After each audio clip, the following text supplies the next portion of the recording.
What's up, everyone? Welcome back to another episode of Joshi's Ramblings. Today, we're going to be going over how I prepare for GTs and what you can do to set yourself up for the most success at some of these tournaments. I will say this is coming out a little bit early. Sorry to Alex because I messed up converting time zones, and I definitely thought I was recording tomorrow and not this morning. So hopefully, we will get that done in the next couple of days and get that out to you as soon as we can. Um, I'll hopefully come out next week would be my guess, but we'll find out. Anyway, like I said, we're going to be talking about GT prep in this event. Things you can do, things you can look at in order to try and make sure you're bringing the best list and the best plans you can to win and give yourself the best opportunities to win at different events. Unfortunately, my upcoming GTs do not have player packs released yet, so we're going to go back in time and look at my last Hammer of Wrath GT that I went to.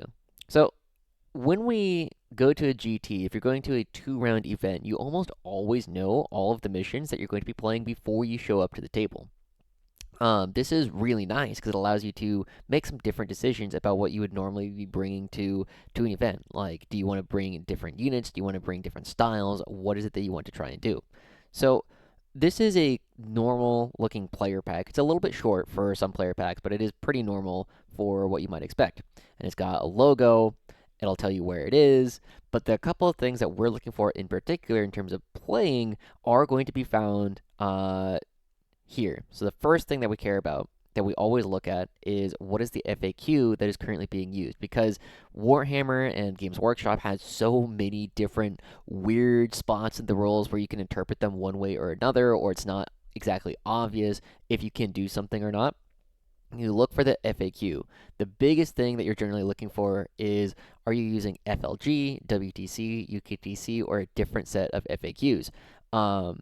And the thing that I'm mostly looking for is, does the barricade rule exist? Are we playing on WTC, or are we playing on something else that doesn't use that rule? And basically, what the barricade rule is on WTC terrain or WTC FAQ, if you're standing an inch back from a wall, your opponent can charge into the wall and effectively have 2 inch engagement range from that wall. Whereas in FLG and other FAQs, that is not true. If you're standing an inch back from the wall, this is impervious. You cannot charge from this side simply because you cannot get within 1 inch engagement range. And it generally means they have to go around the wall or jump into spaces where your models will actually fit, meaning that maybe half of your army or half of your unit is actually going to be able to get into a melee that you want to try and get into. That makes a big difference on how a lot of factions will be played throughout the course of an event.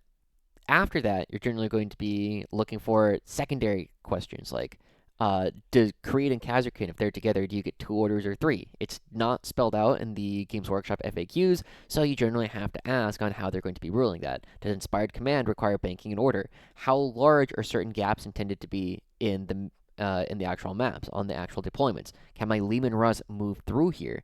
Because even though you have, like, let's go back to this guy here, even though Games Workshop says that this gap is supposed to be like 4 inches, sometimes you're not using like these L's, right? Sometimes you'll be using like triangles like this where your Luminous can move through it.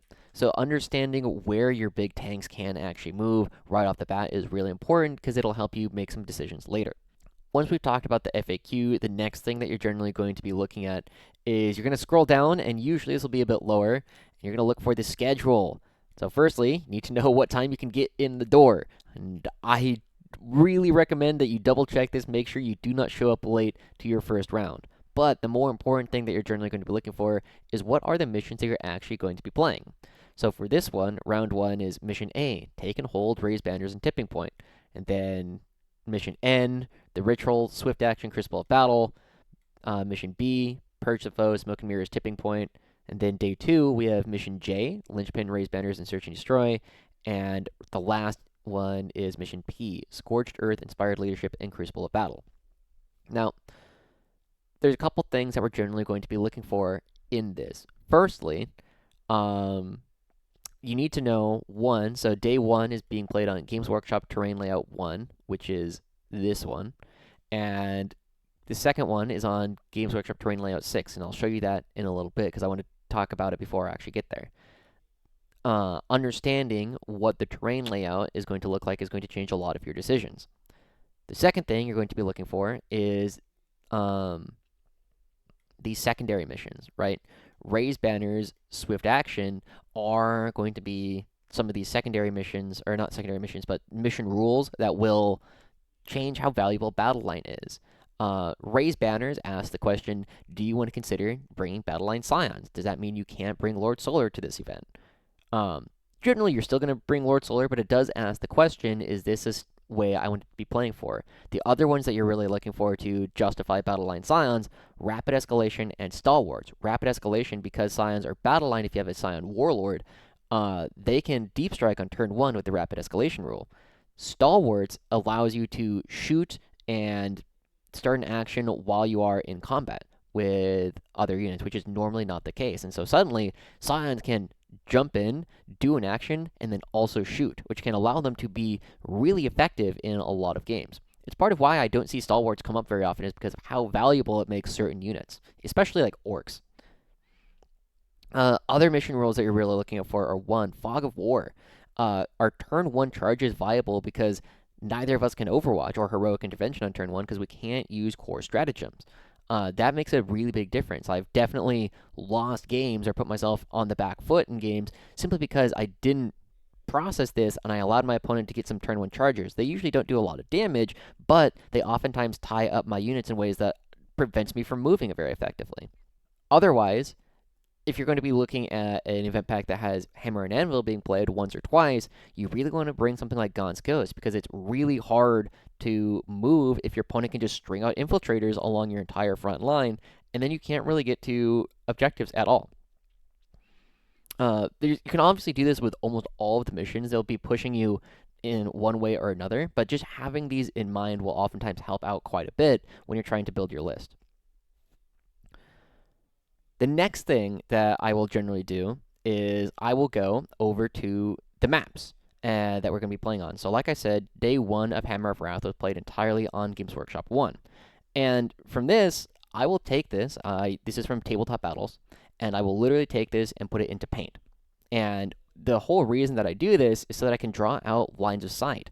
Where can I safely deploy if I were to go second on this? And so an easy way to do this is you just take the line tool and you go, wow, so they can shoot here, and then anything about like here I need to be very careful about because all of this can shoot anything in this triangle.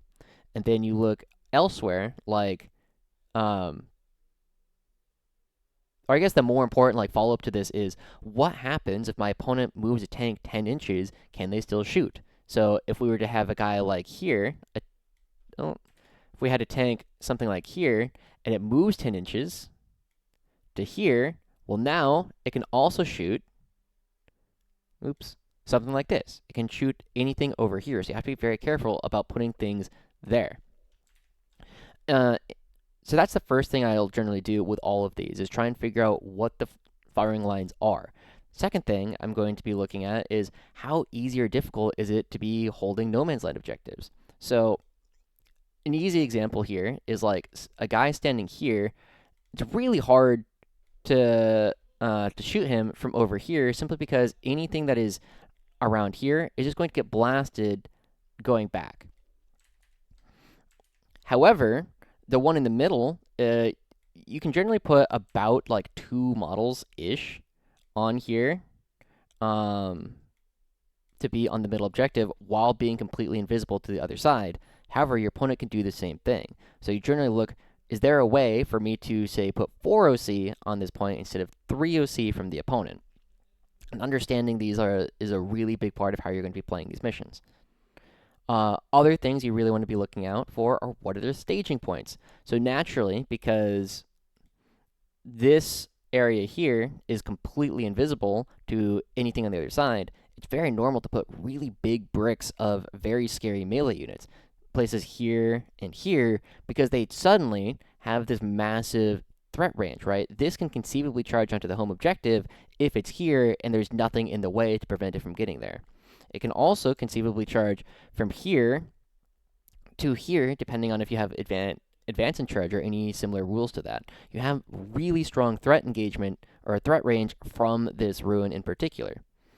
At the same time, though, you can also use this. The major part of this that becomes really valuable is a tank that's sitting here can very easily, come on, there we go, can very easily move from here and control this firing line, and then it can also move down here and control this firing line. So this is an incredibly powerful part of the board to understand for both sides, where you can control the firing lines and you also have engagement range. So suddenly on Games Workshop 1, you really want to look to have something a little bit more balanced, that you have both melee and shooting threats to play from this one spot.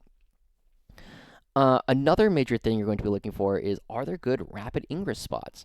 One of the things that I oftentimes look for in particular on these maps is this a clean shooting line? The answer is no. And what this oftentimes allows you to do is, this can be where you rapid ingress Rough Riders on, simply because a lot of the time you've already seen your opponent's move. So let's imagine the tank that we were looking at here is over here and not this one. Suddenly, you have these Rough Riders that can rapid ingress here, and they have a very long threat range, where they can go 12 or 15 inches, depending on if you have access to the move. However, this also applies to your opponent. You need to be suddenly very aware that you're going to try and block out rapid ingresses or deep strikes simply by creating threat that you can shoot anything that comes there. So we kind of go back to the previous spot, where our natural rapid ingress spots on this one are like these spots, right? These are very natural rapid ingress spots. This is a very natural rapid ingress spot. This is a very natural rapid ingress spot. So once we have all of this in mind, we generally have to start asking, how am I going to deploy against a shooting army versus how am I going to deploy against a melee army, right? If you're playing up against World Eaters, this is a pretty reasonable charge for them if they have access to the scout move at the very beginning. They can get from one side to the other. However, you know exactly how far their upper threat range is. It's going to be their movement plus their scout plus the potential 2-inch move coming off of the blood tithe points or whatever the blood roll is, and then they have a 12-inch charge. So with all of that, can they potentially make this charge? Yes or no? And then you simply deploy out of range of that. However, the other major thing to think about is, what happens if you go first? Can you still make any of these things happen? Can you go for turn 1 chargers if you have Rough Riders or Bulgrin? The answer is oftentimes no, but you should be thinking about it. The last thing that you really want to be looking at in these kind of deployments is, how are you going to be scoring turn 1 tools? So for easy examples, turn 1 area denial. Can you put something within 12 inches of the center and move it on? Do you have access to a scout move, like a Chimera or a Scout Sentinel, that's going to be able to naturally just move onto this onto the middle objective, no matter what? Secondly, how are you going to do containment? Containment is 6 easy points, especially if you get it early on.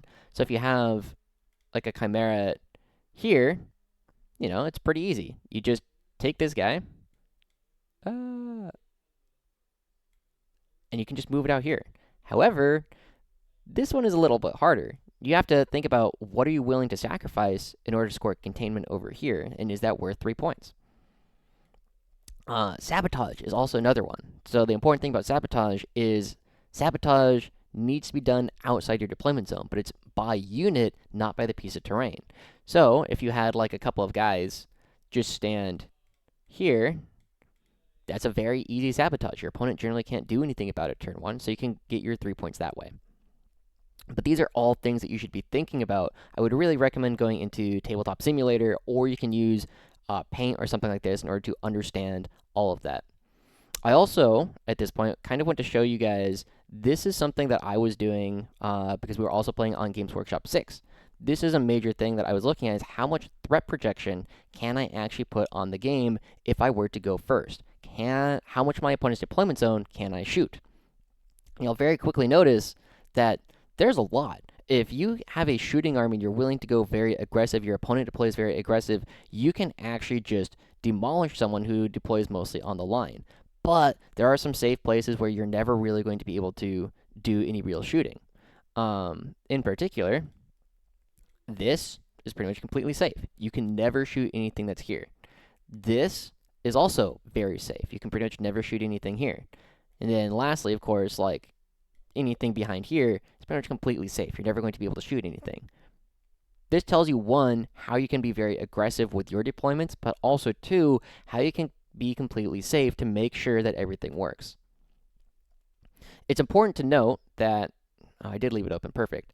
When you compare Games Workshop 1 to Games Workshop 6, it's very different. This one really promotes a more balanced style of list where you have things like Bulgrin and Kazarkin and Rough Riders, things that are going to be playing at close range.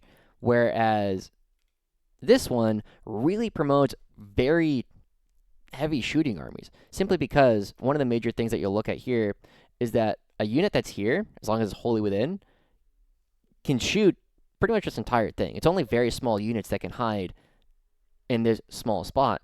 So suddenly, there's not a lot of good staging areas. This one is kind of like the only really strong staging area that you have, and then depending on what deployment it is, this can also be a fairly strong staging area. But these are also very far from anything where you'd potentially try and want to charge. If you had a guy here, this is not a reasonable charge, right, for almost any unit in the game. But understanding, how many missions you're playing that are being promoting shooting armies versus promoting more melee armies will help you make some of these decisions. Okay, we've talked a lot about the mission pack. The other major thing that I want to talk about is, not that, is tracking. So one of the things that you can do that I would generally recommend doing is tracking what opponents are actually going to be there. Now, this particular one, I have had the benefit of hindsight where I could go in and just very specifically see what they actually played at the event. However, you can also see, like, here's an RTT that I have coming up. There's a lot of players who are here that have played previous events on Best Coast pairings. And so what I'll do with this is, as you see people sign up, there's a couple things that I will be looking for. The first one, I'll go towards the ITC, because this is one of the most comprehensive ways to see what people are going to be playing. And let's look at Alejandro Garcia. He's a good friend of mine. And I'm going to let that load for a moment. Oftentimes this is a bit slow. But the other thing that you'll generally want to be looking at is player rankings. So this was last updated September 4th. I know he's played a GT since then. But as we pull it up, look up Alejandro Garcia. You can find him, and there he is. Find his elo. 1572. Last recorded event was at the Hammer of Wrath GT, which is actually the one that we're talking about. So you get an idea of how good of a player that they generally are off of this. However, if you come over to here and use this, find Alejandro Garcia, go ahead and click on his name. You have the rank, the points per event, and the number of events that it counts off. But if you click on their name, you can see, wow, Alejandro has played only World Eaters so far in his career. I wonder what he's going to be playing at this event. It's probably going to be World Eaters. So with that, you can just plug it in directly into this. Now, going back to the copy that I have, this is, again, like I said, a lot of information that happened after the event. I got to see what everyone was playing. But this will give you a really good idea of what it is that you're going to be playing against. And then this is simply a copy of all that information, right? This ended up being, I think this was the final copy of what was actually being played. There's a lot of guard players coming. There's a lot of World Eaters coming. There's a lot of Tyranids coming. There's Elder, there's Demons, there's Thousand Suns, and then everything else kind of falls off after that. However, knowing this can help you really prepare for certain matchups. I needed to be ready to play the guard mirror. I needed to know all of the data sheets that were going to be good. This meant that I was more likely to bring more tanks, more Bulgrin, potentially even bring a little bit of indirect because of how powerful it can be into this army. However, the next one, World Eaters. Bulgrin suddenly become massive. You need to be bringing something that you can use to actually screen out all of the melee threats that are going to be hitting you as early as turn 1. Tyranids generally have a pretty favorable, slightly drawish matchup. Eldar, also something where you can start looking at indirect. However, if you look at the rest of this, you don't really want to be bringing a lot of indirect into this, simply because it's not particularly effective against a lot of these armies. But anyway, once you have that information, you can start making decisions like, do I want to be bringing indirect? Do I want to be bringing Bulgrin? Do I want to, how many Bulgrin do I actually want to be bringing?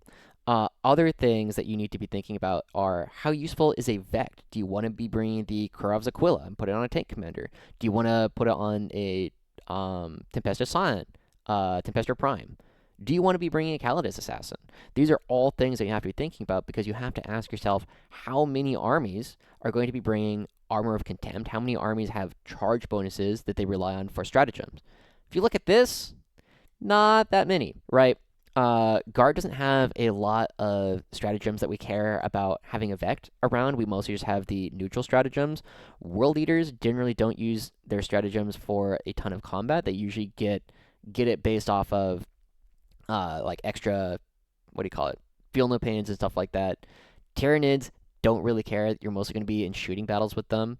And then really, it gets down to like thousands or Chaos Space Marines and Dark Angels. Like, there's not that many CSM and Dark Angels players with access to Armor of Contempt, as there are to so many other things that are going to be coming in before that.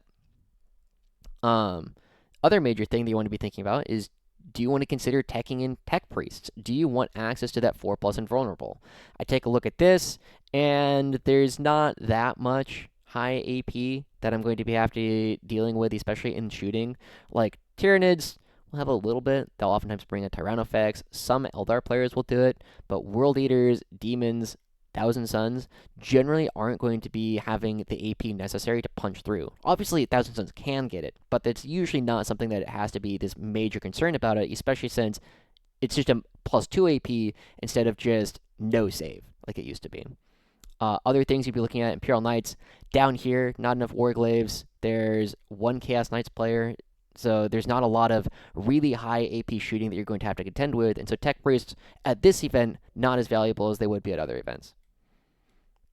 Okay, the last thing that I would really recommend doing. So I generally track these three things coming through. So ITC rank, points per event, and stat check elo. As you can kind of see from the actual thing, stat check elo was the best predictor of how strong or how well a player would plays, and then points per event.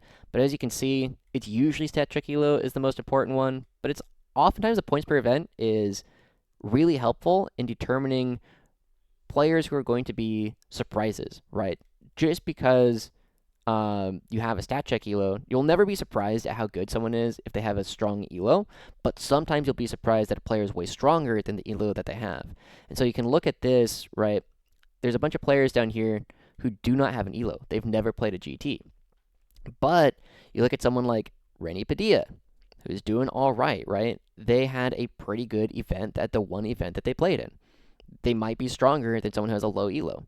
This one as well, Ryan Mead. He's a player who has under 1500 elo, but that might have just been one bad event, or it might have been an event that they played a long time ago. But they did really well at the one event that they did play in. So you always look at this kind of thing to try and figure out where the diamonds in the rough are. The last thing that I would really say is try and be honest with yourself. Try and understand how strong of a player you actually are. I have myself highlighted here as a guard player, and it's just easy to find me. For this event, my elo was 1593. In general, you should be looking at everything without. You should be looking for everything about 100 elo lower than you and higher. So for me, if we just take that to heart, I should be looking at everyone 1493. Wow, that's very convenient. There's a player there. And up. These are the players I should be expecting to play against for at least 4 of my 5 rounds. And you can see that if we were to remove all of this, it updates over here. And instead of having all the guard players to worry about, well, 2 of them fell off. They're no longer in the bracket that I'm expecting to play against. However, all of the Thousand Suns, most of the Tyranids are still going to be in that list. And so it will affect who I think I'm likely to be playing against. And you can actually see, based on what happened, most of the players who had high elos ended up doing very well. There was a couple exceptions. I know a couple of these players didn't end up playing the entire event, so their placings ended up being much lower than they would have been if they stuck around. But these are all things that you can think about when you're trying to go to your GT. I think that kind of wraps it up. The biggest thing I will say about all of this is ultimately, these are all things to help you think about the list that you're actually going to be bringing. But the most important consideration is bring a list that you are comfortable playing. If you are going to be playing a list that is, if you're used to playing all Lehman Russes, for instance, continue playing that. It's good. Like, it works as long as you know how to make the decisions. You want to be cutting down on the decisions that you have to make at the table because you've made similar decisions before, or you just know, like, this is the kind of thing that I always do with this army going first. This is the kind of thing I always do with this army going second. If you can cut down on those decisions at the table because you've done them before, it'll help out a lot, especially if you're playing on a clock. However, I would say that most people's lists are 85 to like 90%. This is what's going to be going into the list. And then you have maybe 200 points of wiggle room, right? You can say, oh, I don't really need this. I don't need a fifth Catachan Chimera. What if I cut that out and instead put in Gaunt's Ghosts? What if I cut out one Lehman Russ and instead added an enhancement, a Vect, and added a Calidus so that I have so much control of command points over the course of the battle? What if I cut out one unit of a Scout Sentinel and instead put in a Tech Priest Engine Seer? These are all decisions that can really help you out by having all this information on what kind of terrain you're playing on, what the missions are, and also what your opponents are likely to be playing when you actually get to the event. If you can play multiple styles effectively, this is really useful to know, but this is generally something that you will do by the time you're already going 3-2 or 4-1 at most of your events. So hopefully this has been helpful for everyone. There's a lot of good things to think about, and I definitely did not do this in an exhaustive fashion. There are definitely other things to think about. The last thing I will add is there is no real replacement to just playing games. Once you know what the actual missions are going to be, get games on those. One of the things that you will oftentimes see is before you have a GT, a larger event, there's usually a couple of smaller events nearby where they will say, hey, we're going to be playing day 1 of Hammer of Wrath. We're going to be playing day 2 of this event. So you can practice all of those missions against a variety of opponents. But you can also hit up your friends. Hey, I have a tournament I'm practicing for. I'm not really sure how to play this mission. Do you want to play a game with me so I can practice it? Hey, you can hit up guys on TTS and say, hey, I'm trying to practice this mission. Would anyone be willing to play this army against me? And so you can build up a lot of experience that way. But with all that said, though, this is just one of the many ways. And I know a lot of different players will prep for events in a lot of different ways. I know David Purcell will oftentimes go into Tabletop Simulator and he will take his army and he will deploy all of it just to see what it looks like, get some measuring done, and try and see if there's anything that he wants to do. And having so much of this done before you get to the event will help you make better decisions once you're actually playing the games. Anyway, this has been everything that I want to say so far on the GT prep. If you guys have questions about things that you kind of want to do, small decisions in your list that you might want to think about, go ahead and throw them down in the comments below. Also, the password is still available. You can go find it in other videos, and you can still find the same thing there. We do have a bunch of GTs coming up in October and November, so expect a lot of that there. If you guys are interested in hearing me talk about my prep for some of these events, let me know in the comments, and I'll see if I can make some videos for that in the future. Anyway, thank you all for watching. We'll see you guys all next time. Bye-bye.